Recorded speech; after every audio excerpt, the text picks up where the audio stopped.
बिस्मिल्लाहिर्रहमानिर्रहीम। अस्सलामु अलैकुम। आप देख रहे हैं K92 न्यूज और मैं हूं नाइला भट्टी। शामिल करते हैं आज की अहम खबरें। वेस थाना औरंगी पुलिस ने स्ट्रीट क्राइम की वारदातों में मुलविस मुलजिमान को गिरफ्तार कर लिया। मुलजिमान औरंगी टाउन नंबर 5 के करीब राहगीर शहरियों को वारदात का निशाना बनाकर फरार हो रहे थे।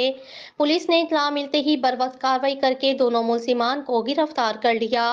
गिरफ्तार मुलजिमान से असला, बमा, एम्यूनेशन, शहरियों से छीनी गई नकदी रकम 10,000 और मोबाइल फोन बरामद। मुलजिमान के जेर इस्तेमाल मोटरसाइकिल नंबरी के JT 1939 थाना रिसिया के इलाके से असला के जोर पर छीनी गई थी। वारदात का मुकदमा इल्जाम नंबर 469 बजुर्म दिफा 392 397 34 थाना रिसिया में दर्ज है।